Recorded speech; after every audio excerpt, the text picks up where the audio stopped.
انا بحب الاجواء دي قوي قوي. عايز اطلع كده اخد كوبايه شاي وايه، تقعد كده بس مش عايز حاجه تاني.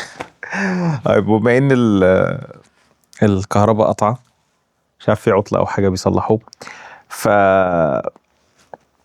في حاجه بفكر فيها من شويه، وهي فكره ان انا بحب قوي اعرف ازاي يعني.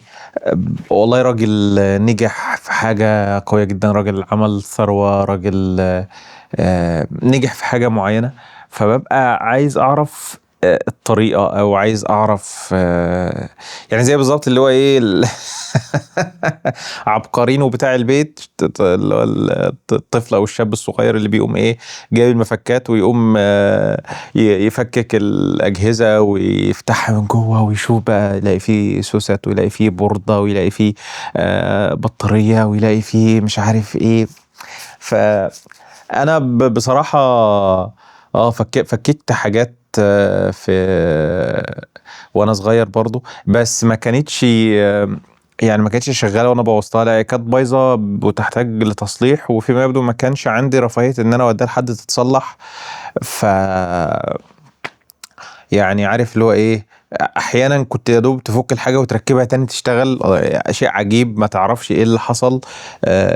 احيانا تفك الحاجه وتيجي تركبها تاني وتلاقي في مسامير وقطع ما تركبتش وتركبها فتشتغل. بس هي فكره اني ب- مغرم قوي بفكره how things work. how things work. قلنا how things work لان things جمع، ما ينفعش ان انت تقول how things works. الاس بتيجي مع ايه؟ هي شي ات. فاكر دروس الانجليزي. فببقى حريص قوي، بغض النظر بقى هو نجح في ايه. يعني بغض النظر اصلا نجاح وده كان نافع او ضار. يعني في نجاح احيانا بيبقى نجاح ضار بالمناسبة برضو يعني، بس يظل ان هو الراجل حقق شيء، او الشخص عامة حقق شيء معين او وصل لنقطة معينة. فبحاول استوعب او بحاول اعرف هو ازاي ده حصل. هو عمل ايه؟ عمل واحد اتنين تلاتة اربعة. مش شرط بالضرورة ان الانسان يعمل واحد اتنين تلاتة اربعة عشان يوصل لنفس النتيجة، بل ان هو لو عمل واحد اتنين تلاتة اربعة استحالة ان هو يوصل لنفس النتيجة. وده لان يعني زي ما احنا عارفين ومتفقين من زمان ان تجارب النجاح لا تكرر ولا تستنسخ.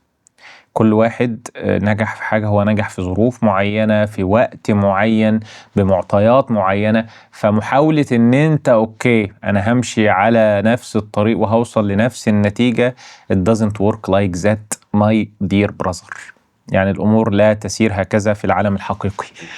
ولكن تقدر من خلال رحلة اي شخص انك تستلهم بعض الحاجات، لان بيبقى فيه حاجات متشابهة كده ما بين كل التجارب دي. بتلاقي في يعني في تشابه بصورة أو بأخرى في بعض التفاصيل. فديت اللي تاخدها إن أوكي دي حاجة مهمة، دي حاجة مهمة أخد بالي منها. يعني مثلا كنا عملنا فيديو اللي هو إيه 7 حاجات متشابهين ما بين كل الناجحين. تمام. بحب انا العناوين اللي هي فيها ايه نوع من السجع. 7 حاجات متشابهه اللي هو ايه، انا متابع ناس كتيره، في اللي نجح في الميديا، في اللي نجح في مجال طبي، في اللي نجح في الريسيرش، في اللي نجح في البيزنس. فانا متابع ناس كتيره. انا هبطل مرجح عشان انت ما تدخش برضو، احنا ممكن تدخ. فبتلاقي في حاجة مش مرتبطة بشكل أساسي بنوعية الحاجة اللي هو بيعملها، أي حاجة تحسها عامة أو جنرال شوية، ولكن بتساهم بشكل كبير قوي قوي قوي قوي في الرحلة بتاع الشخص ده. واخد بالك؟ أتمنى يعني إن أنا أكون قادر أوصل لك هذا المعنى. بس أنا لاحظت إن أنا إيه بحاول أبص للتجارب مجردة. يعني في واحد مثلا نجح إنه ينصب على ناس كتيرة قوي. ماشي. فهو نجح في شيء سيء، نجح في شيء ضار. فبحاول اشوف اوكي ازاي قدر يعمل الموضوع ده. في المقابل في واحد نجح مثلا في بيزنس كبير جدا، في واحد نجح ان هو يوصل صوته لناس كتيرة جدا. فببقى حريص قوي قوي قوي ان انا ايه ناخد خطوة ورا ونستنى كده ونسأل الأسئلة المهمة. يعني احيانا كتيرة آه، ال ال مش الاجابات المباشرة الصريحة هي اللي بتكون مهمة، ولكن فكرة انك تسأل الأسئلة اللي مش شرط تكون عارف إجابتها دلوقتي، مش شرط أصلا توصلك لإجابة، بل ربما توصلك لأسئلة أحسن أو أفضل تقدر توصل لها أو تقدر تلاقي لها إجابة يعني. ففكرة إن الأسئلة المهمة هي فعلا اللي سبحان الله بتفرق يعني. فإنك تقف تبوز، تعمل بوز كده، تقول وعمل ايه بقى عشان مش عارف ايه، والله ده هو اتولد اصلا في اسره تجار، فهو شرب الصنعه او شرب التجاره من وهو صغير، ووالده مش عارف عملوا ايه، لا والله تمام. دي نقطه مهمه جدا، البيئه اللي هو بيتولد فيها البني ادم بتفرق.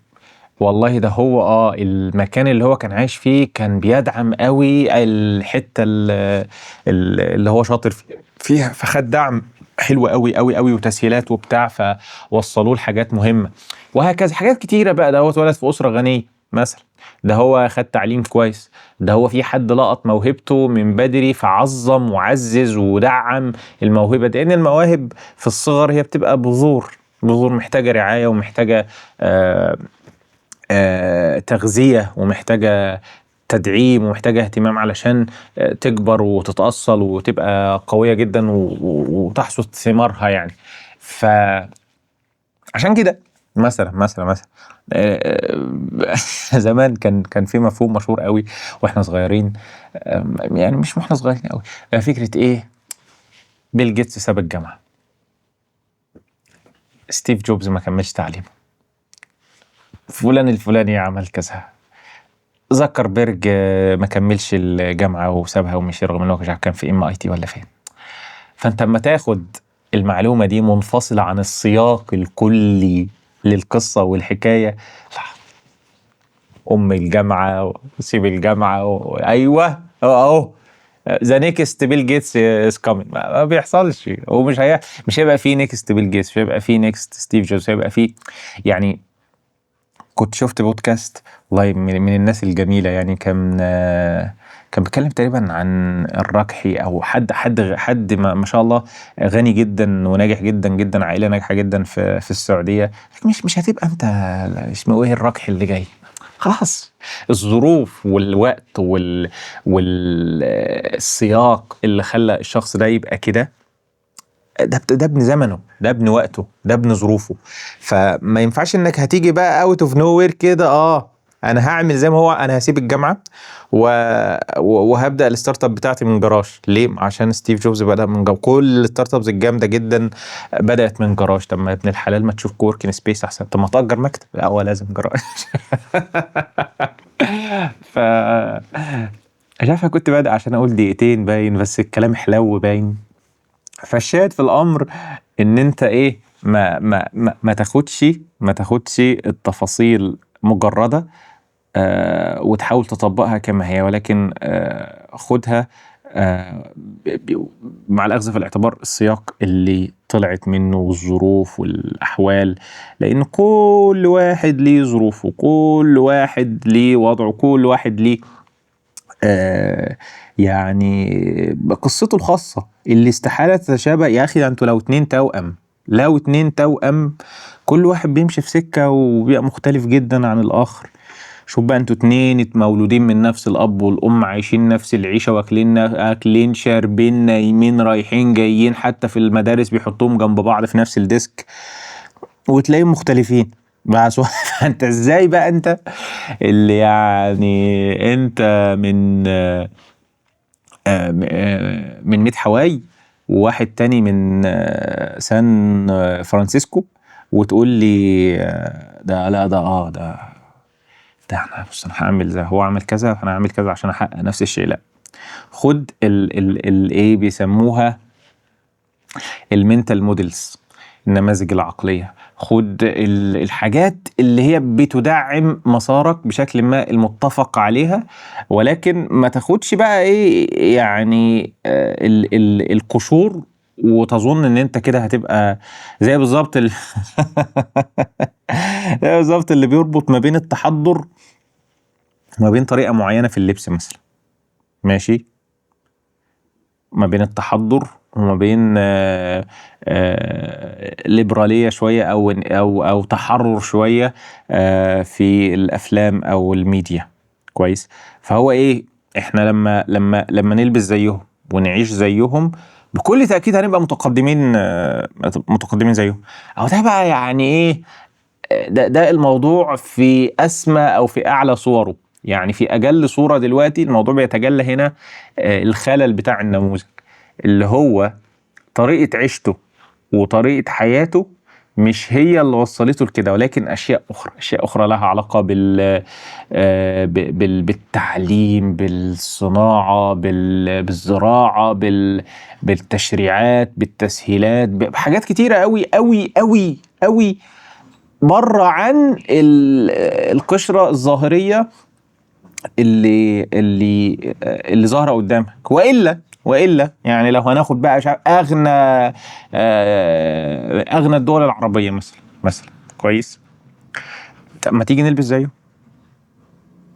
واحنا ليه بنروح يعني على فكرة مثلا الدول العربية وده بشهادة الأوروبيين والناس اللي جايين من بره، عندهم سيستمز وعندهم نظام وعندهم سلاسة ومتطورين تقنيا من حيث خدمات الناس.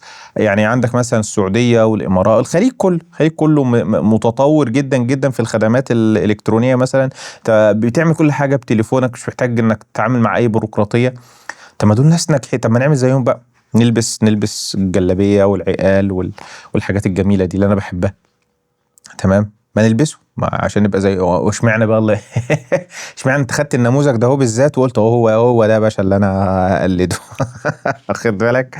فحتى ده قريب مننا، يعني حتى لما بنلبس العقال والبتاع يحمينا من الشمس شويه في الصيف. ايه المانع يعني؟ ولا هو لازم النموذج يبقى شعر اصفر وعينيه خضراء ولا زرقاء عشان نتبعه؟